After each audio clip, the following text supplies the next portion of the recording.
how to accidentally become a mixed media filmmaker. Okay, so first you need to go to grad school for something totally unrelated. Let's say something like social studies education, something that on the surface feels like a safe choice. But on the train ride into the city every day, I want you to start listening to podcasts that slowly but surely make you realize you actually want to be a filmmaker. I mean, the reality is you've always known deep down you wanted to be a filmmaker. From the skate videos you made with friends as a kid or the student films you made in college. You've always known that you wanted this, but you were too scared to do it. Anyways, as you're in your last semester of grad school, I want you to have your camera on you for the last week of October 2012.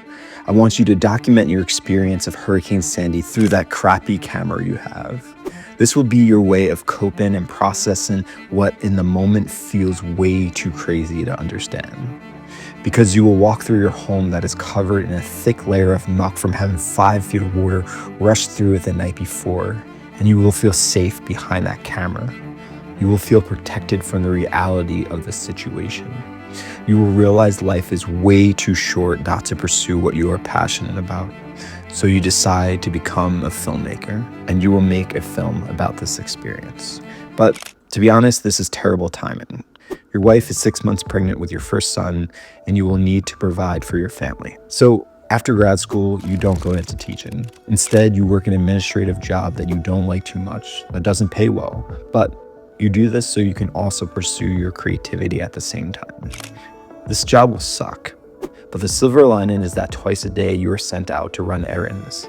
And so you are alone in a car with your thoughts.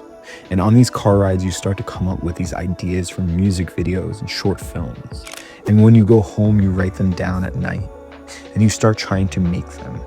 And at first they aren't that good, but you are lucky to have some really awesome friends who are up for being in your films. Friends like Sam and Miles, some of your best friends since high school who volunteer their free time to be in several films of yours over the years.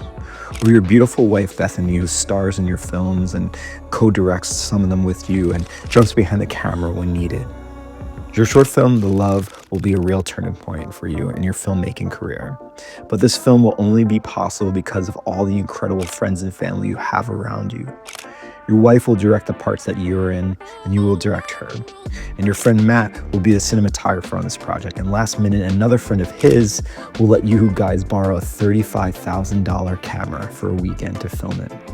His wife and your friend Steffi will agree to be in it, and your friend Paul will help you record some awesome voiceover narrations for it.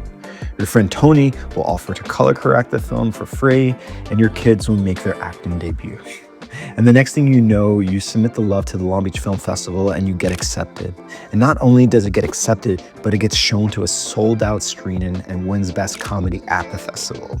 And from there, someone from the Sonoma Film Festival gives you a waiver to submit your film to that festival. And the next thing you know, you and your wife are in the beautiful wine country of Northern California, getting to show your film to 2 sold-out screenings with 2 awesome Q&As afterwards. After The Love, you make a couple of short films you're really proud of, but none of them will hit in the same way that The Love did.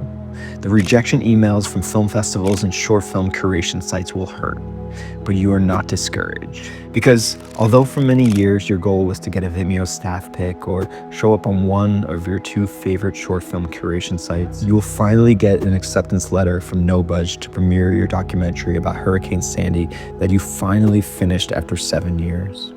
This will feel like a huge accomplishment to you, and things feel exciting.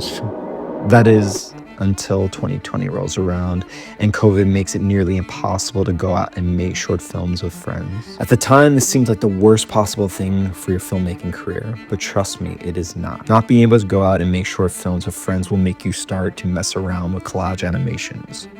You will bust out the collection of old magazines your father-in-law left before moving to Puerto Rico, and you start to animate them using the same tools you have used to make your short films. Final Cut Pro. You make a music video for your friend Monobi despite the pandemic. He sends you video clips and you make the animations. This is another turning point, the start of a new chapter. When 2021 rolls around, I want you to start using this little app called TikTok.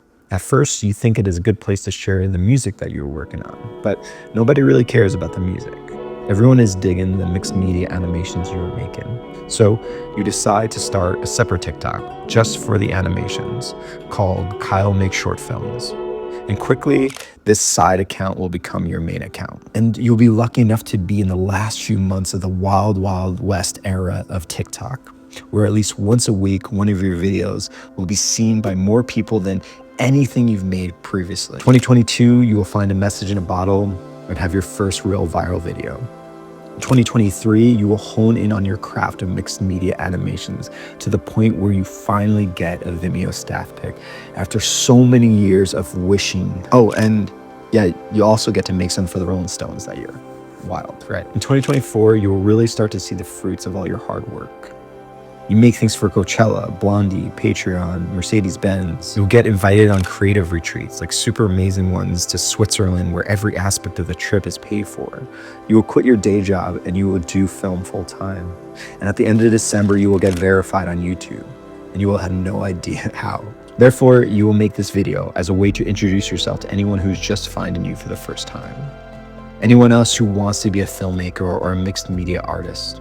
And hopefully it will be clear to them by this point in the video that there is no right path you must take to become a filmmaker.